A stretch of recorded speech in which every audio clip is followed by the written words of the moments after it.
Je suis Béatrice Bognaud et vous écoutez l'épisode 325 de Change ma vie, comment réguler votre système nerveux.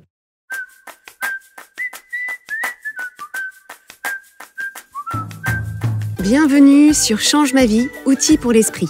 Je suis Clotilde Dussoulier, je suis entrepreneur et master coach certifiée et la créatrice de ce podcast. Avec ma brillante équipe, on vous livre chaque semaine des outils précis et concrets pour comprendre les mécanismes de votre cerveau et de vos émotions et construire exactement la vie à laquelle vous aspirez. Bonjour à toutes, bonjour à tous.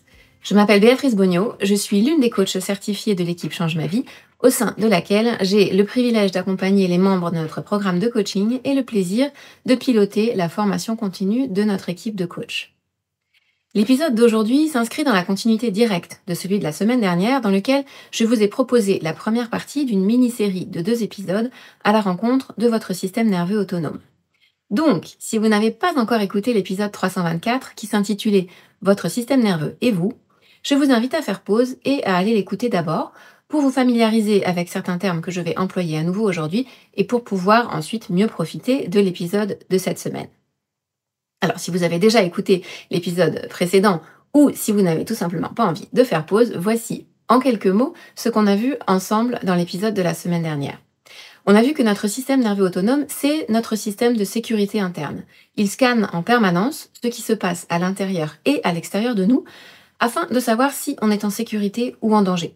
Et selon la réponse qu'il apporte à cette question, est-ce qu'on est en sécurité ou est-ce qu'on est en danger, il va activer différents états de notre système nerveux autonome. Soit la branche dite ventrale, s'il estime qu'on est en sécurité, soit la branche dite sympathique, s'il perçoit une menace contre laquelle il veut et pense pouvoir se défendre, soit la branche dite dorsale, qui nous immobilise s'il perçoit un danger contre lequel il se sent impuissant. Ce mécanisme est ancré dans les millénaires d'histoire de l'évolution de l'espèce humaine, et cet aiguillage qu'opère notre système nerveux autonome, c'est une expérience biologique, ça n'est pas le résultat d'un choix intentionnel de notre part.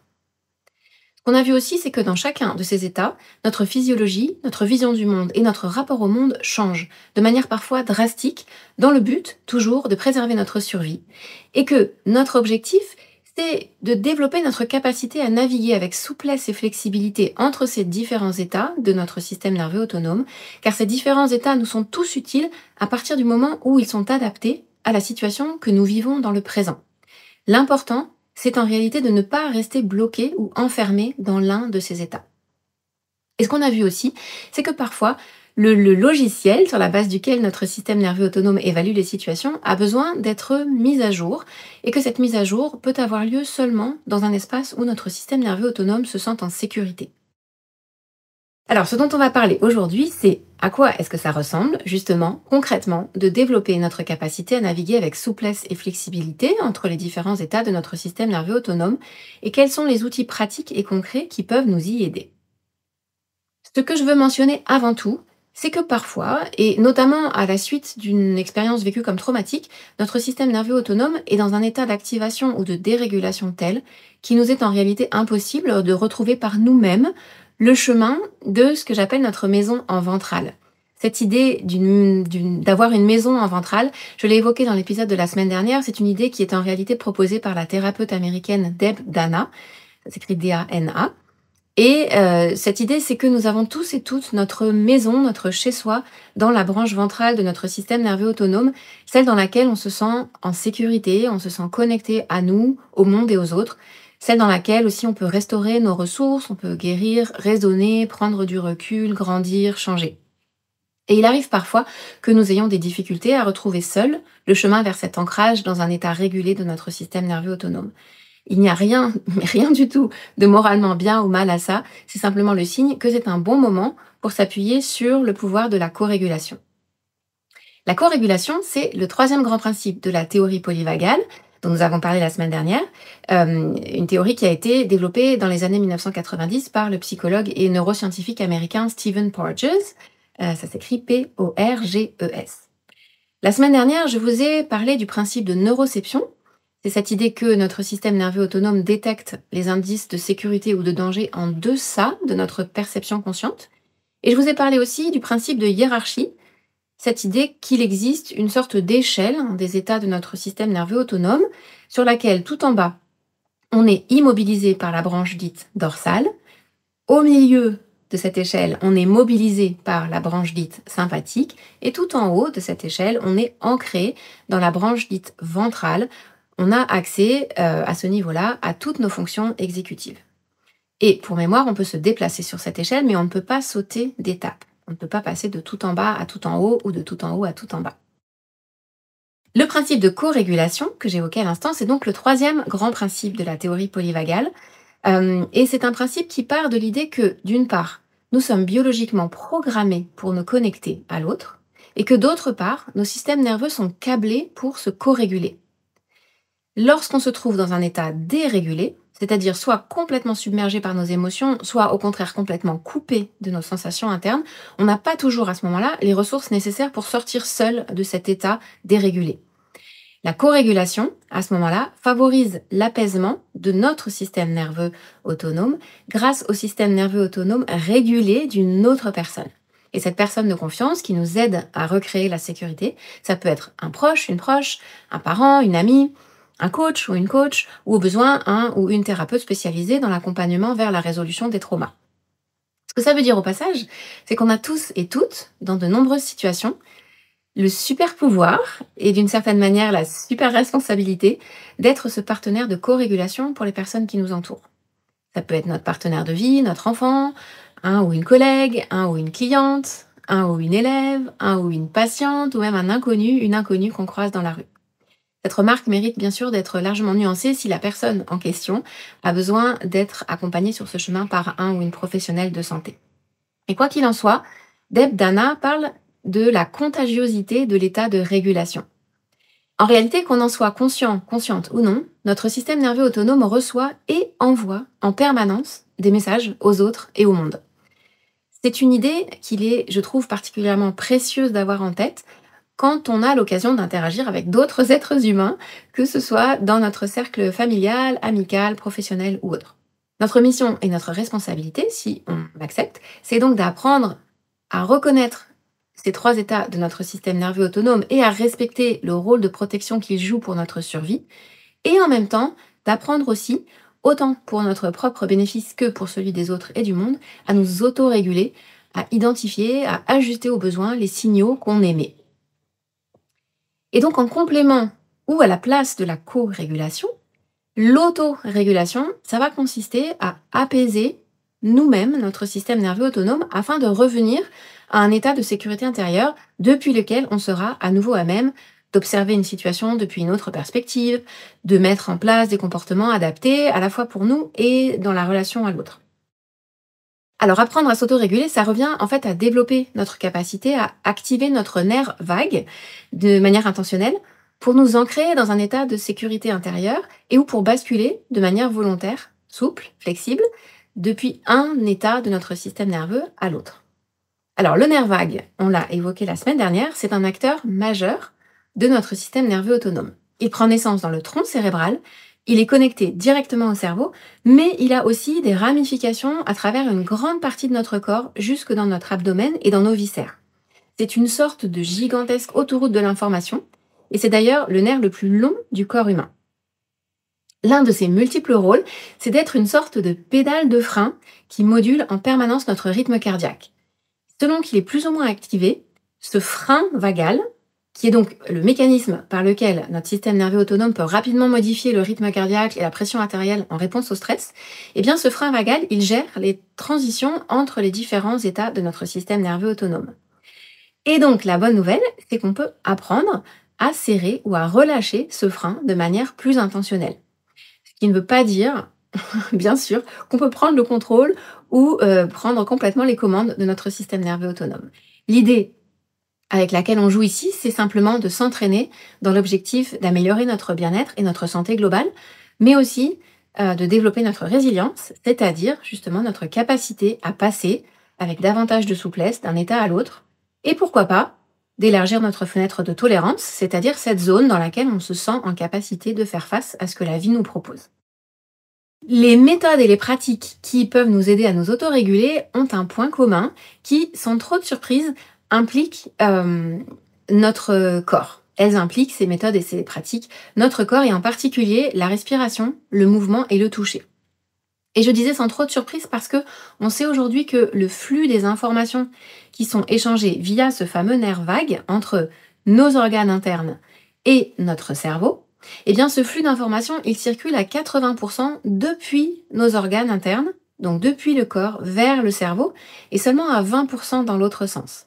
Donc c'est dire vraiment la puissance de notre corps, et ça serait bien dommage de se passer de ces 80% d'informations primordiales. Alors, je vous propose de passer en revue quelques pratiques toutes simples que vous pouvez ancrer dans votre quotidien dans l'objectif de favoriser la régulation de votre système nerveux autonome. Alors, ne vous méprenez pas, ce ne sont pas des baguettes magiques. L'idée, c'est qu'un système nerveux régulier et résilient, eh bien, c'est quelque chose qui se cultive au quotidien. C'est un peu comme une pratique sportive. Pour être en capacité de courir un marathon le jour J, eh bien, j'ai besoin de m'être entraînée en amont, d'avoir ancré une pratique régulière de la course, développé ma capacité respiratoire et mon endurance, pris soin de mon sommeil, adapté mon alimentation. J'ai aussi besoin de bien me connaître, d'avoir identifié mes points forts et mes faiblesses, de pouvoir adapter mon rythme et mes efforts pendant la course. Et j'ai besoin, bien sûr, de restaurer mes ressources après la course. Par exemple, de m'hydrater, de pratiquer des étirements, de me masser peut-être, etc. pour reprendre ensuite le cours de ma vie quotidienne. Eh bien, de la même manière, pour être en capacité de m'accompagner au mieux au moment M où mon système nerveux autonome est activé, eh bien, j'ai besoin de m'être entraînée en amont, d'avoir mis en place une pratique régulière d'ancrage en ventral, d'avoir développé ma capacité à serrer ou relâcher mon fameux nerf vague de manière intentionnelle. J'ai besoin aussi de bien me connaître pour identifier les signaux qui activent facilement mon système nerveux autonome et pour reconnaître aussi l'état dans lequel je me trouve maintenant. Et j'ai besoin, bien sûr, de restaurer mes ressources après le moment M où mon système nerveux a été activé. Autrement dit, j'ai besoin de boucler la boucle du stress, de me réentrer en ventral afin de reprendre là aussi le fil de mon quotidien depuis un espace régulier. Alors, voyons voir comment on peut se proposer de faire tout ça. Je voudrais revenir d'abord sur cette idée de boucler la boucle du stress. C'est une idée et une formulation que j'emprunte aux autrices américaines Emily et Amelia Nagoski dans leur livre best-seller Burnout. Nagoski, ça s'écrit Nagoski, et ce best-seller a été traduit en français en 2023 sous le titre « Pourquoi les femmes font des burn-out ? Le guide pour en finir avec le cycle infernal du stress ».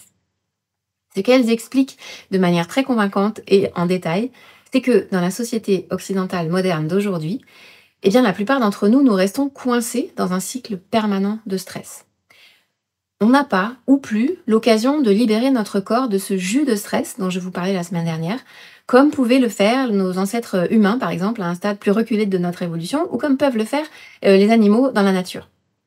Alors, bien sûr, il est important de s'attaquer à nos facteurs extérieurs de stress et, quand c'est possible, de régler les choses qui doivent l'être ou qui peuvent l'être pour minimiser ces facteurs extérieurs de stress. Mais c'est tout aussi essentiel de boucler aussi souvent que possible cette fameuse boucle du stress à un niveau physique, autrement dit dans notre corps. Et pour faire ça, Emily et Amelia Nagoski proposent différentes stratégies qui, vous allez voir, sont globalement d'une simplicité assez confondante. Et pour autant, bien sûr, si ces stratégies vous semblent inaccessibles pour l'instant, ou s'il vous semble insurmontable de les mettre en place seul là où vous en êtes aujourd'hui, eh bien c'est parfaitement légitime et un beau cadeau que vous puissiez vous faire, c'est de vous faire accompagner sur ce chemin par quelqu'un dont c'est le métier. Première stratégie. La première stratégie est de loin la plus efficace, selon les sœurs Nagoski, c'est l'activité physique. Courir, marcher, sauter, danser, faire du trampoline, faire des étirements ou littéralement secouer votre corps dans tous les sens. Peu importe ce que vous préférez et ce que vous êtes en mesure de faire aussi, bien sûr, dans le respect de votre corps et de vos capacités physiques. Avoir une activité physique quotidienne, c'est une manière d'évacuer ce jus de stress coincé dans votre corps et de signaler à votre système nerveux autonome que vous êtes en sécurité. C'est d'ailleurs ce que font les animaux dans la nature. Et si vous n'avez jamais eu l'occasion d'observer ça, je vous encourage vivement à taper dans un moteur de recherche les termes Impala, I-M-P-A-L-A, Lion, donc lion en français, L-I-O-N, et Freeze, F-R-2-E-Z-E, Freeze en anglais, ça signifie geler. Et c'est le terme qu'utilisent nos amis anglophones pour décrire l'état de sidération ou d'immobilisation qui survient quand, vous vous rappelez, c'est la branche dorsale du système nerveux autonome qui est activée. Donc avec ces mots-clés dans un moteur de recherche, vous allez trouver assez facilement une vidéo qui vous montre une antilope. Et cette antilope, quand elle ne peut ni combattre la lionne ni lui échapper, eh bien, elle va faire la morte au point que la lionne finit par s'éloigner. Et ce qu'on observe ensuite, et que je trouve absolument fascinant, au bout d'un certain temps, en l'absence de la lionne, c'est que le corps de l'antilope se remet lentement à bouger. On voit d'abord son abdomen qui se gonfle pour respirer avec de plus en plus d'ampleur, et puis on voit tout son corps se mettre à trembler assez violemment pendant plusieurs minutes. Et quand elle a fini de trembler, autrement dit, quand elle a fini d'évacuer de son corps tout ce jus de stress, toute cette énergie qu'elle a mobilisée pour faire face à ce danger mortel, eh bien, elle se lève et elle s'en va. Elle a bouclé la boucle du stress et elle peut reprendre le cours de son existence.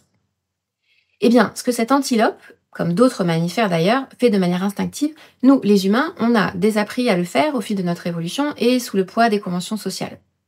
Et donc, bouger notre corps, c'est vraiment la première stratégie que proposent Emily et Amelia Nagoski pour boucler la boucle du stress.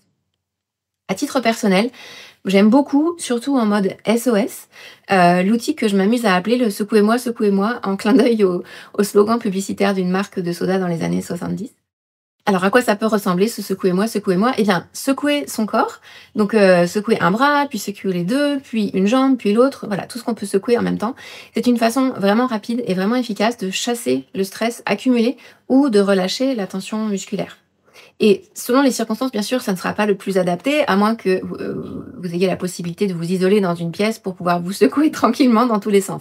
Mais par exemple, je trouve qu'à la maison, à l'occasion d'une interaction difficile avec mes enfants, quand mon système nerveux vient de passer de 0 à 100 en moins d'une seconde, eh bien, c'est un outil que je trouve très utile parce que non seulement ça m'aide à faire redescendre la vapeur pour moi, mais généralement, en plus, mes enfants trouvent ça tellement ridicule que ça peut finir par nous faire tous rire. Et le rire, on va le voir, ça nous aide aussi à réguler. Voilà pour la première stratégie. La deuxième stratégie, c'est de respirer.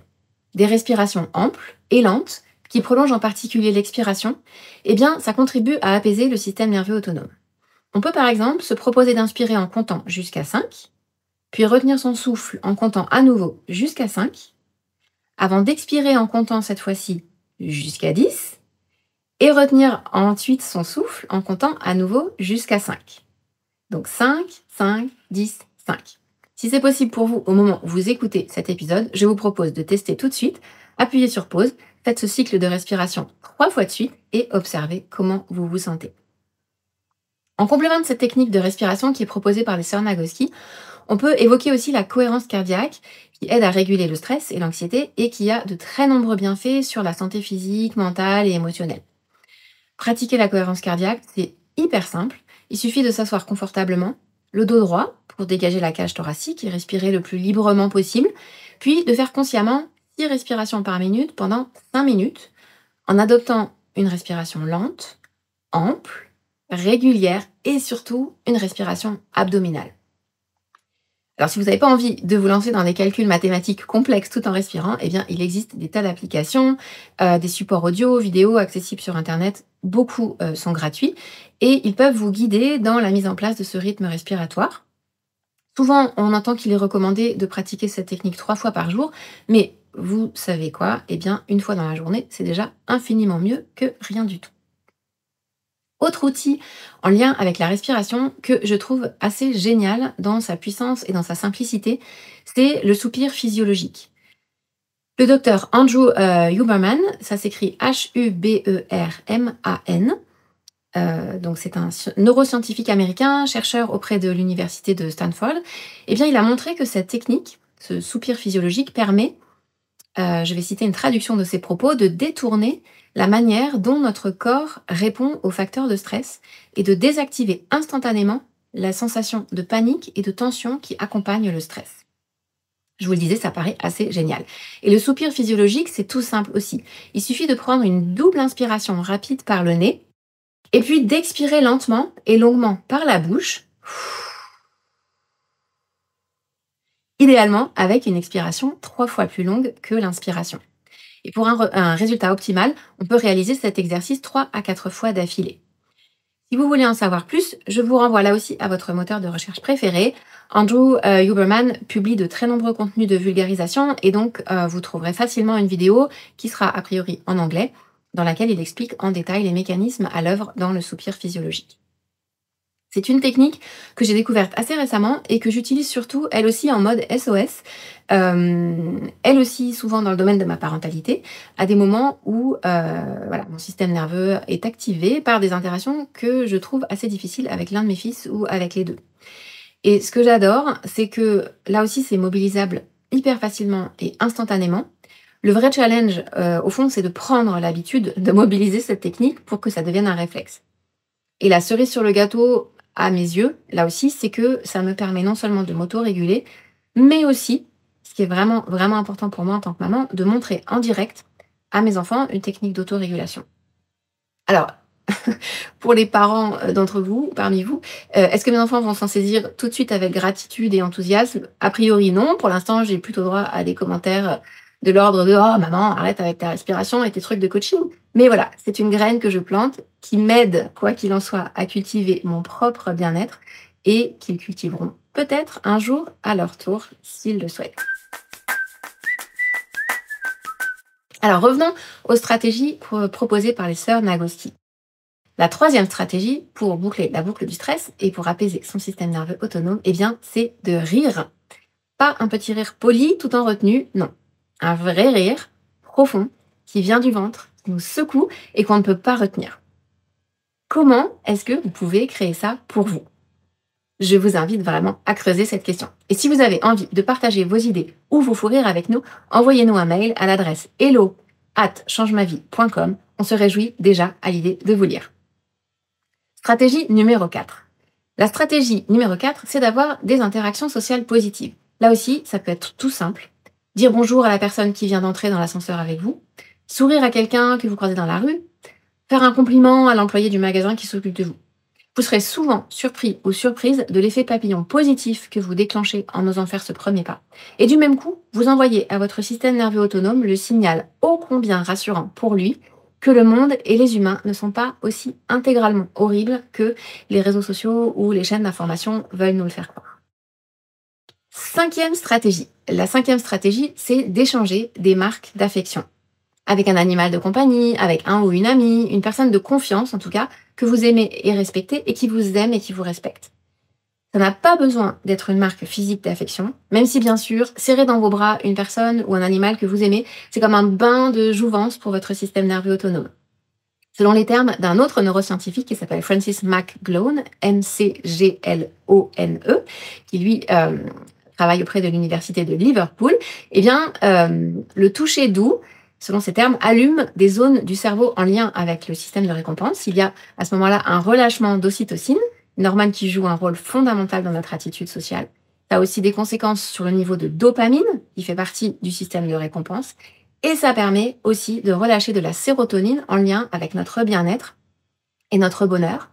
Et enfin, ça permet d'avoir un impact sur le stress puisque ça peut permettre de faire baisser notre rythme cardiaque.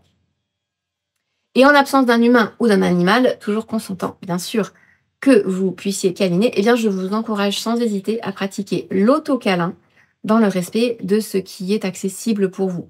Se serrer soi-même dans les bras, par exemple en pressant votre main droite sur votre triceps gauche ou sur l'arrière de votre épaule gauche et votre main gauche de l'autre côté sur votre triceps droit ou sur l'arrière de votre épaule droite, si ça vous est possible. Donc voilà, se serrer soi-même dans les bras, se masser, tout ça, ça stimule les récepteurs de l'épiderme qui sont connectés aux nerfs vagues. N'hésitez pas par exemple à vous automasser autour des oreilles sur le passage du nerf vague. On peut faire ça soit en utilisant simultanément l'index pour masser l'arrière de l'oreille et le majeur pour masser l'avant de l'oreille, une oreille à la fois ou les deux en même temps, c'est vous qui choisissez. On peut masser aussi par exemple avec son index le point auriculaire dans le pavillon de l'oreille. On peut masser aussi le lobe de l'oreille entre le pouce et l'index. Bien sûr, tout ça, ça ne doit jamais faire mal. Et je vous invite à être attentif ou attentive à une envie que vous aurez peut-être d'avaler votre salive, de bâiller ou de soupirer. Et ça, c'est un très bon signe. C'est votre système nerveux autonome qui boucle une boucle de stress et c'est exactement ça qu'on a envie de faire. Alors, la sixième stratégie maintenant, c'est de pleurer. Clotilde vous en a parlé dans l'épisode 127 qui avait ce titre tout simplement, pleurer. Alors, certes, pleurer, ça ne vous aide pas à résoudre le problème que vous rencontrez. Mais en revanche, c'est une excellente manière de boucler la boucle de stress dont on fait l'expérience en lien avec notre problème. Et d'ailleurs, vous aurez peut-être observé qu'en pleurant, on a tendance, à travers nos sanglots, à faire naturellement les fameux soupirs physiologiques dont le docteur Andrew Huberman vante tant les mérites pour apaiser notre système nerveux autonome. Alors là aussi, je vous invite à explorer comment vous pouvez créer ça pour vous. Quel est le film ou le livre qui vous fait pleurer à tous les coups? Où et quand est-ce que vous pouvez vous faire le cadeau d'ouvrir les vannes en toute sécurité? Et la 7e et la dernière stratégie que les sœurs Nagoski proposent, c'est l'expression créative de soi. Faire de la peinture, du dessin, de la sculpture, de la couture, de la musique, du théâtre, des films, de la photo, chanter, raconter des histoires sous quelque forme que ce soit, eh bien toutes ces formes d'expression artistique peuvent créer un contexte favorable à l'expression de nos émotions et à l'apaisement de notre système nerveux autonome. En complément, je vous propose d'ajouter à cette liste 3 autres stratégies. D'abord, le tapping. Le tapping, ou EFT, pour Emotional Freedom Technique en anglais, c'est une technique de libération émotionnelle dont Clotilde parle dans l'épisode 124. C'est une technique toute simple elle aussi, et très puissante, qui fonctionne par le biais de tapotements qu'on effectue soi-même du bout des doigts, d'où le terme de tapping, sur différents points méridiens de notre corps. Elle permet d'apporter un soulagement rapide face aux difficultés émotionnelles qu'on rencontre, et on peut tout à fait en faire une pratique quotidienne de régulation de notre système nerveux autonome. Les membres avancés de notre programme de coaching ont la chance de bénéficier chaque mois d'une session d'EFT thématisée proposée par une thérapeute que nous faisons intervenir au sein du programme. Ensuite, autre technique complémentaire, la connexion à la nature. Les études montrent que ne serait-ce que 5 minutes de connexion visuelle à la nature, avant d'aborder par exemple une situation qui nous challenge ou qui active notre système nerveux autonome, eh bien ça peut nous aider à nous réancrer en ventral, autrement dit à réguler notre système nerveux autonome bien plus facilement après cet événement ou cette situation. Et ce que j'ai découvert dans le cadre de la formation que j'ai suivie auprès de l'Institut polyvagal, le Polyvagal Institute, et que je trouve absolument fascinant, c'est que cet effet régulateur de la nature opère aussi bien si je suis au beau milieu de la nature que si j'observe la nature par la fenêtre ou même via un écran. Alors, je ne suis pas en train de vous suggérer de rester collé à votre téléphone ou à votre ordinateur, mais le fait est que tout le monde n'a pas, en bas de chez soi ou en regardant par sa fenêtre, des arbres, des fleurs, des montagnes, des oiseaux qui chantent, la forêt, un champ, l'océan, la mer, etc. En tout cas, tout le monde n'a pas sous la main un morceau de nature. Et donc, en revanche, je suis prête à parier que si vous m'écoutez aujourd'hui, vous avez certainement tout aussi bien la possibilité de vous immerger visuellement dans un petit peu ou beaucoup de nature via l'un de vos écrans. Ou peut-être que vous avez l'envie et la possibilité d'ajouter une plante ou une image de nature à votre bureau ou à la décoration intérieure de votre lieu d'habitation. Et pour finir, une dernière stratégie que je trouve absolument délicieuse, c'est la stratégie qui consiste à vous émerveiller. Alors vous allez me dire, merci bien Béatrice, mais c'est plus facile à dire qu'à faire. Voilà comment la thérapeute Deb Dana explique ce concept dans la formation qu'elle propose au sein de l'Institut polyvagal. Ce qu'elle dit, c'est que s'émerveiller, c'est rester bouche bée, subjugué, ébahi, c'est faire l'expérience de quelque chose qui nous réjouit, qui nous fascine tellement que d'une certaine manière, ça nous emporte, ça nous dépasse, ça nous élève, ça nous met en lien avec quelque chose de plus grand que nous. Et là aussi, les études montrent qu'en plus d'être agréable à ressentir, eh bien ça fait un bien fou à notre système nerveux autonome et à notre bien-être physique et psychique en général. Donc l'idée, c'est de favoriser les expériences qui nous permettent de créer ça pour nous, et en particulier, on y revient, le contact avec la nature, les arts sous toutes leurs formes et aussi les actes vertueux. J'ai découvert à l'occasion de la formation qu'il existait même des vidéos. Encore une fois, vous pouvez demander à votre moteur de recherche préféré des vidéos qui montrent différents actes vertueux effectués par différentes personnes lambda dans leur quotidien et filmés soit par d'autres individus, soit par des caméras de surveillance. Mon invitation pour vous, c'est de vous mettre intentionnellement à la recherche de ce qui vous permet de créer cet émerveillement pour vous. Deb Dana nous propose par exemple de poser une intention d'émerveillement au début de chaque journée et de tenir même un journal d'émerveillement. L'idée, c'est qu'une fois qu'on met notre cerveau en mode recherche d'émerveillement, eh bien, il va trouver. Et une fois qu'on a décidé de s'ouvrir à l'émerveillement, une fois qu'on commence à identifier ce qui crée l'émerveillement pour nous, eh bien, on va pouvoir se proposer bien plus facilement de répliquer ça et de créer davantage de ça pour nous dans notre quotidien. À titre d'exemple, j'ai repéré tout à l'heure en sortant d'un rendez-vous, dans le milieu très urbain dans lequel j'évolue au quotidien, un cerisier du Japon dont les fleurs commencent à peine à fleurir. En réalité, elles sont encore toutes fermées, mais elles sont là, et je me suis sentie sourire, à la fois du plaisir de découvrir cet arbre, mais aussi de l'anticipation du ravissement que je vais ressentir dans les jours et les semaines qui viennent en voyant ces fleurs que je trouve tellement belles s'épanouir de plus en plus. Et vous l'entendez peut-être, mais rien qu'en repensant à cette scène et à cet arbre, le sourire s'est dessiné tout seul sur mon visage. On vient donc d'évoquer ensemble 10 techniques que vous pouvez mobiliser pour réguler votre système nerveux autonome, à la fois pour boucler la boucle du stress et pour vous aider à retrouver le chemin de votre maison à vous en ventrale, dans cette branche de votre système nerveux autonome dans laquelle vous vous sentez en sécurité, connecté, dans laquelle vous avez accès à vos fonctions exécutives, dans laquelle vous pouvez restaurer vos ressources physiques et psychiques. Je vous rappelle ces 10 techniques, c'est donc bouger, respirer, rire, avoir des interactions sociales positives, donner ou recevoir des marques d'affection, pleurer, s'exprimer créativement, pratiquer le tapping, se mettre au contact de la nature et s'émerveiller. Mon invitation pour vous, c'est de choisir ce que vous avez envie de mettre en pratique et d'expérimenter pour trouver ce qui vous convient à vous dans cette phase-là de votre vie. Pour illustrer ce à quoi ça peut ressembler concrètement dans la vie de tous les jours, eh bien, je vous emmène quelques instants dans mon quotidien. Le matin, en ce moment, je démarre ma journée en allant m'asseoir un peu avant que mes enfants se lèvent, dans la pénombre et le silence du salon, et je fais pour commencer 1 ou 2 rondes d'EFT. Pas nécessairement pour accueillir une émotion particulière, pas nécessairement dans les règles de l'art non plus, simplement pour faire circuler l'énergie et les émotions et voir ce qui se présente. Ce que j'observe, c'est que, peut-être parce que mon corps est maintenant habitué à ce rituel, je ne sais pas, dès les premiers tapotements, ou au plus tard, au cours de la première ronde, je me mets à bâiller, et j'y vois un signe que mon système nerveux autonome boucle une boucle et me remercie. Après ma ronde de FT, je pratique quelques mouvements d'automassage pour stimuler mon nerf vague, notamment celui qui consiste à masser l'avant et l'arrière de l'oreille, puis le pavillon de l'oreille et le lobe de l'oreille, jusqu'à ce qu'assez rapidement, je me mette à nouveau à bâiller. Après quoi, j'ouvre une application qui me guide pour 5 minutes de cohérence cardiaque, puis une autre application qui me propose un entraînement sportif de 7 minutes, plutôt bref et intense, qui me permet à la fois de faire monter mon rythme cardiaque et de mobiliser mes différents groupes musculaires. Et je termine cette séquence par des mouvements d'étirement. Souvent, pendant que je fais la cohérence cardiaque, mon plus jeune fils vient s'asseoir sur mes genoux pour faire un gros câlin avant d'aller prendre son petit déjeuner. Et s'il ne vient pas, ou s'il arrive alors que j'ai déjà commencé mon sport par exemple, ce que je fais, c'est qu'une fois que j'ai terminé, je vais à la cuisine pour faire un câlin à mes 2 fils qui sont en train de prendre leur petit déjeuner. Après m'être assurée toujours qu'ils sont volontaires, qu'ils sont prêts à recevoir ce câlin ou ces bisous à ce stade de leur journée parce que le consentement, c'est important. Tout ça, ça me prend en tout et pour tout une quinzaine de minutes. Et vous voyez que dans ces 15 minutes, il y a du mouvement, de la respiration, de l'affection donnée ou reçue, de l'automassage. En fonction de la météo ou de la période de l'année, je vais peut-être y ajouter une connexion à la nature et créer l'émerveillement pour moi en prenant un instant pour regarder la couleur du ciel ou le lever du soleil depuis ma fenêtre.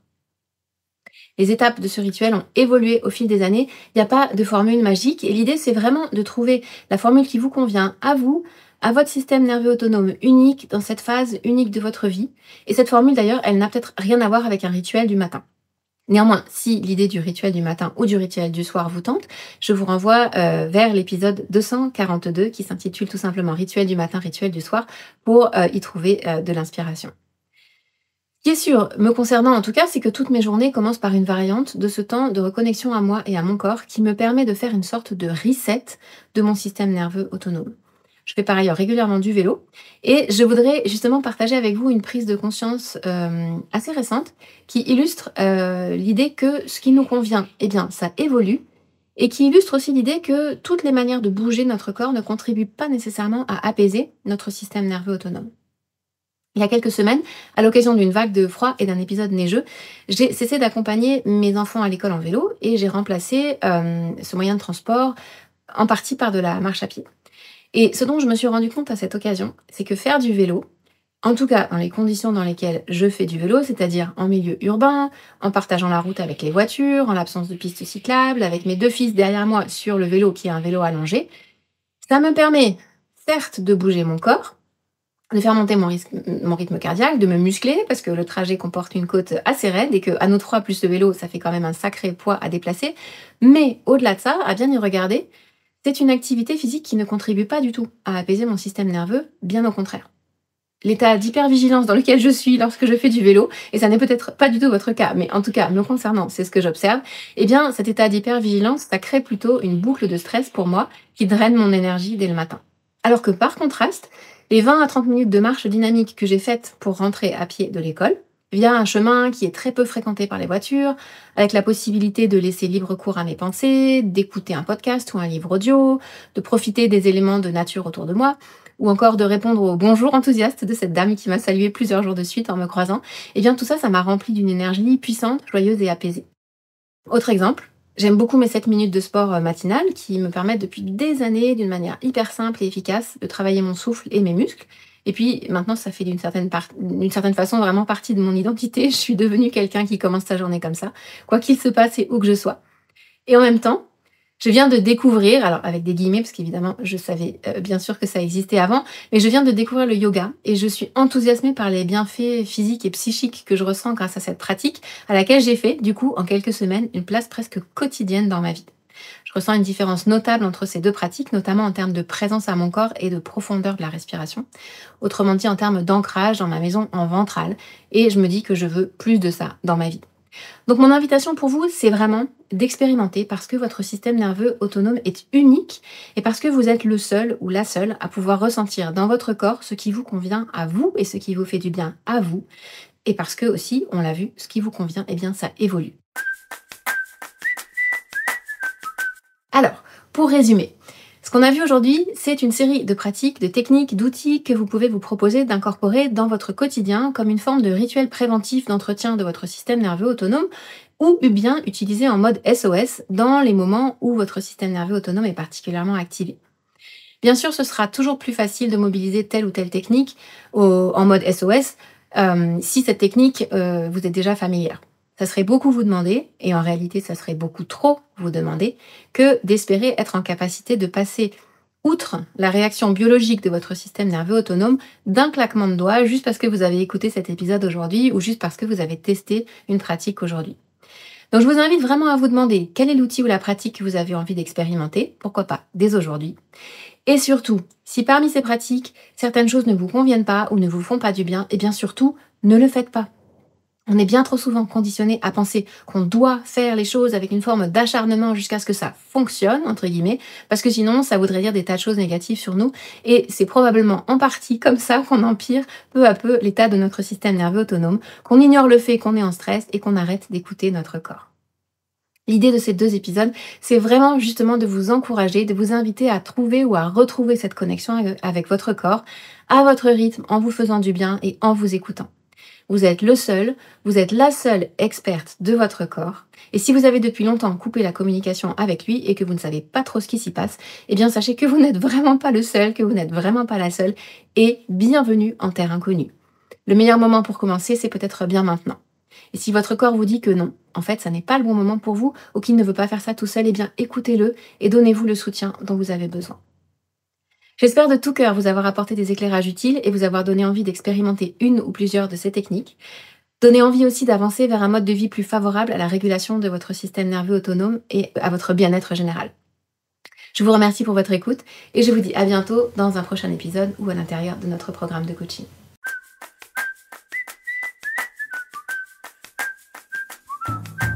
Si vous aimez Change ma vie, vous allez adorer Change ma vie mode d'emploi. Change ma vie mode d'emploi, c'est le programme de coaching qui va vous donner des ailes pour atteindre tous vos objectifs de vie. Grâce à notre méthodologie unique, nous allons vous guider pas à pas pour développer la vision riche et vivante de ce que vous voulez. Nous allons vous aider à trouver la clarté sur la façon la plus simple et la plus directe de l'obtenir et nous allons vous apprendre à soutenir votre élan tout du long en surmontant les obstacles avec confiance pour vous sentir avancer tous les jours vers la vie à laquelle vous aspirez. Si vous écoutez Change ma vie, c'est que vous savez que vous avez une vie extraordinaire à vivre. Une vie qui a du sens et un impact, et c'est notre mission et notre passion de vous y aider. Je vous donne donc rendez-vous dès aujourd'hui sur changemavie.com/coaching pour avoir toutes les informations.